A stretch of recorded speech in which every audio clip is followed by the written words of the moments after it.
Hello everybody, Kane here and welcome to another video of Honor of Conquest. So in this one we're gonna talk about the state of the game again, and of course the previous few patches that happened in the game.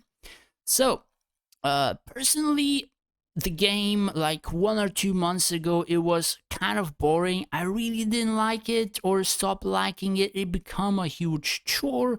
You really weren't able to upgrade a ton of stuff, and the stuff that you were getting, or myself getting, I was pretty much winning majority of the events, and even then the upgrading was kind of incredibly slow. And by incredibly slow, I mean really, really slow. However, the past few patches, you have started to gain a ton of custom utility boxes, and they are the new boxes, which means you're gaining anima stuff, pure stones, armament growth stuff, for the armory, as well as these events are actually not just one in a week or so. You have them from literally every single event, like Glorious Duel even has them. You have the Void Realm Challenge with them. You have the Honor War, as well as literally, again, every single event, or almost, has these boxes. So in terms of the amount, Kingdom Guardian gives over 200 of them. I think 250, I'm not entirely sure. You have Divine Trials, probably like 20, 30. I'm not entirely sure on that one as well. Rare Resources, the same thing as Honor War, about like 60, 70 of them. And of course, like Victory Road, also about 70. So just from those 2 days, you're likely getting about 400 to 500. Not to mention Thursday, Friday, as well as like Monday events as well. And that is pretty goddamn crazy, because the past few weeks, I think I was upgrading my core like 100 to 500,000 per week. Again, that is with, of course, winning events, Lunari, playing Lucky Wheel, all that kind of stuff. And even without it, like the amount of the boxes that you're able to get, anyone can actually upgrade pretty quick. And for me personally, upgrading stuff, getting breakthroughs, trying out new stuff, resetting, trying out another stuff is where majority of my fun lies. And since I kind of wasn't able to upgrade stuff in, say, the features like Covenants, one moment, the features like Armory, or a ton of them, the fun kind of just went down, down, and down. And now, as you can see, like I have upgraded so much that most of my pieces in here, or rather all three of them, are level 60. Majority of them, the secondaries for stones, are level 40, all of them, and these armors are all level 50, with one of them being breakthrough, while the others are just slowly being leveled to 50 as well. In terms of the stones, I have one moment. Majority of my stones are above level 4 or some level 5, as you can see, and I added some variety in them as well. For example, hero attack and stuff, because the resistances are incredibly capped. In terms of army resistances, I have a few level 5s as well, as you can see, and majority of them level 4. Excuse me, yeah, majority of them level 4, so this is pretty well upgraded. In terms of the dragon, I have level 5s, again, some of them, and majority of them level 4. So this is almost like 100% dragon resistances from this feature, and even adding another level 4 of like 21% is gonna add like 2% or so, which is heavily capped.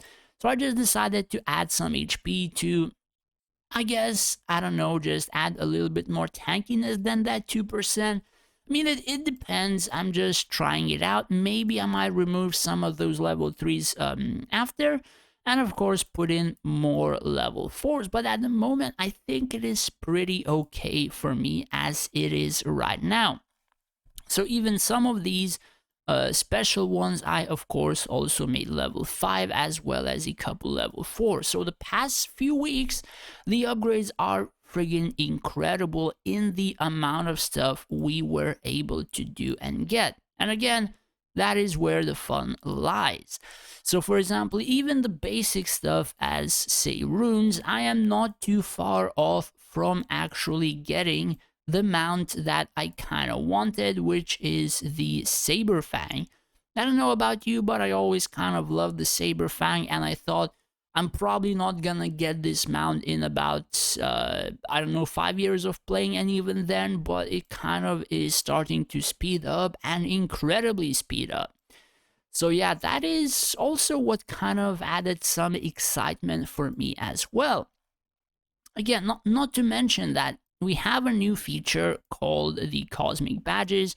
And again, like they're giving stuff prior to this feature being like 2 or 3 months in the game, which is pretty crazy considering what they had done in the past. So even when this new feature was released, they had some packs for purchase. People purchased those packs. I think we required to wait like 1 or 2 weeks in the game, and then we had Lucky Wheel or something like that, or another event, and they started to give out this stuff rather quite quickly through a multitude of events, features, and shops like Bazaar. And the thing is, I haven't really spent on this feature. I don't think. Maybe I had purchased one bug pack one time. I'm not entirely sure.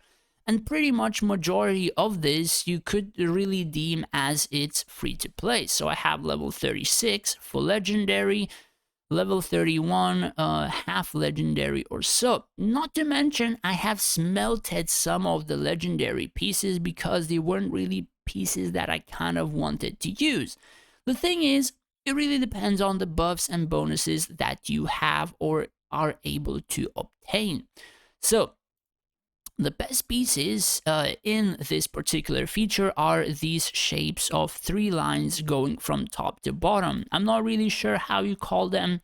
I kind of forgot the English term, but they provide more stats in terms of HP and attack than these ones in particular. So this is 20% attack, 20% HP. However, these ones make the same exact shape as these two would, right? And then it's 20 and 20, and this is 28 and 28 for the exact same shape.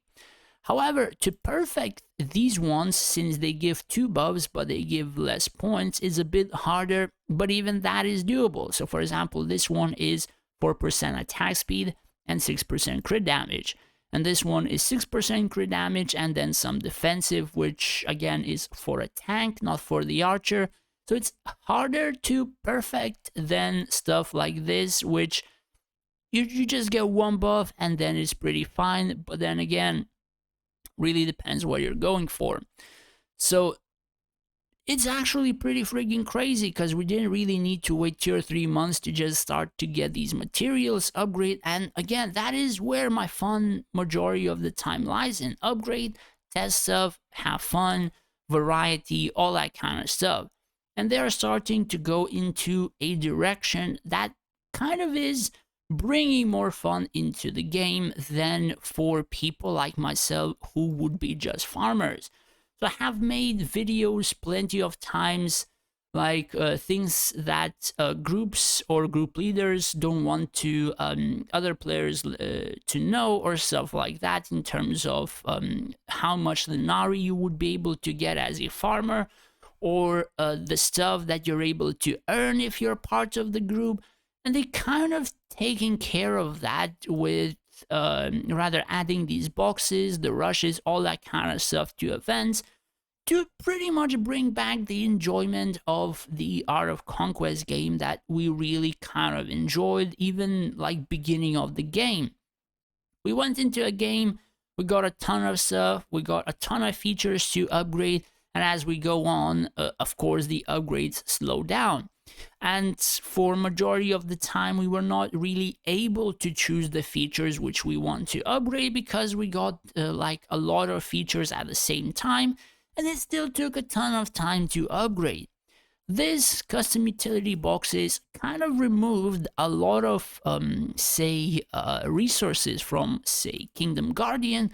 However, they swapped that and the material quantity to custom utility boxes, So majority of the time you get rushes, you get advanced materials, you get dragon stuff, hero experience, and all the rest of the materials that you gained prior were removed and changed with the custom utility boxes. So for example, if you didn't need that much draconic dust, which was like 70,000, Sutra Scrolls, Archaic Tomes, Astral Stones, Imbue stuff, all of that stuff turned into custom utility box, and you can just literally turn that materials which you didn't require before into like anima or armaments or all that kind of stuff. It's actually pretty crazy since you can just focus on one feature, break through it, go for another feature, break through it, all that kind of stuff. Literally making the player choose what stuff they want to get, acquire, upgrade, and that is where, again, majority of the fun would lie in this game, is testing stuff, upgrading stuff, acquiring stuff, and all that kind of stuff.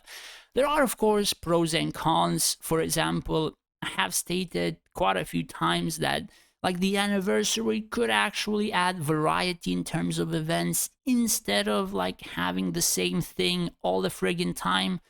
But I've heard that they're gonna get a skin for a hero.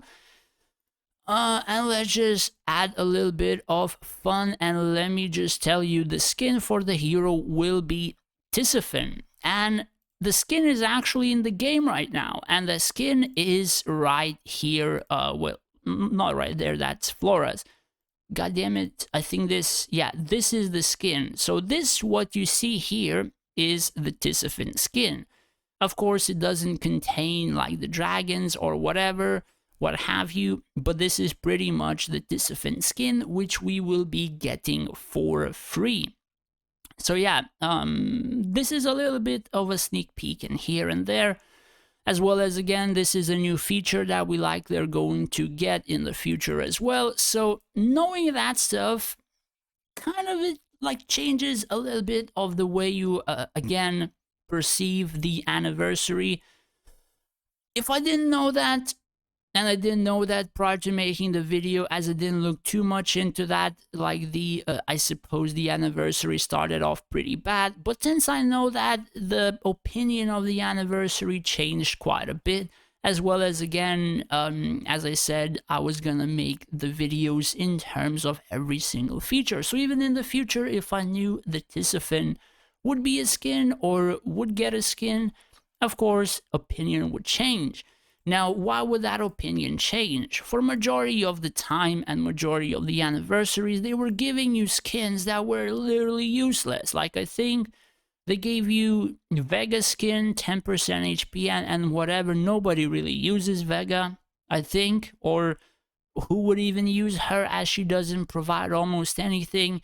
And I think there were a couple more random, not really good skins as well. However, getting one for Tisiphone, which is a decent damage dealer in quite a few fights, depending how you build her, is gonna give her like 10% stats or stuff like that, is actually pretty good since everybody is using her. And pretty much nobody is using Vega, so there is a difference in terms of useful and, of course, good stuff. So, again, pretty much like where the game is going.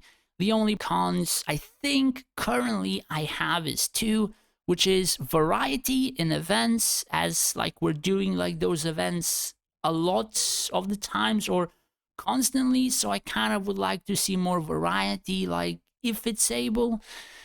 And of course, a little bit of the dual tower PvP, since some of the times it's laggy, some of the times you enter the battle like 2 or 3 seconds late, all that kind of stuff. If they would make the PvP more stable or a little bit better, also would add quite a lot to the fun. Like, I don't know, maybe just wait 10 seconds for people to connect into the battle, or I don't know, something to do, because some people enter the battle instantly, some people enter the battle like 2 or 3 seconds late, and pretty much like even the first few abilities pretty much can win you the battle. Yes, that is pretty crazy, but the battle in PvP is usually won in the first few seconds, like maybe first 10 seconds, 15, and even the first ability can pretty much guarantee some heroes being killed. So if you're casting particular heroes and you go into the battle 3 seconds late, that's pretty much a second ability depending on your cast. So like missing out on an ability and stuff like that. But that is pretty much where it stands. Pretty like where the game is going. Only a couple of cons into the game, but maybe in the future they will change them. Who knows? We're gonna see. The opinion in terms of the state of the game changed quite drastically from the last video, as I have said. They have literally solved quite a lot of problems in terms of group play with the materials and the amount of stuff that they're providing. So even playing in group is actually quite a bit more fun right now. I mean, farming in a farm realm is still better. However, you're not missing an incredible amount of free materials, even if you are, and you still can upgrade stuff. Anyways, yeah, that's pretty much it. Do let me know in the comments down below what you think of the state of the game, the patches, and like what have you upgraded the past few weeks. As well as if you enjoyed the video, do hit that subscribe button. It would help me out a lot. As well as if you would wish to support me more than just watching my videos, I have made a Patreon page where you would be able to do just that. And in return, I would be able to help you out more individually in terms of events, PvP formations, and stuff like that. As well as I would like to thank all of my patrons for the support. I really appreciate it for your subscriptions. Thank you guys so much. Thanks for watching, take care, and stay safe out there.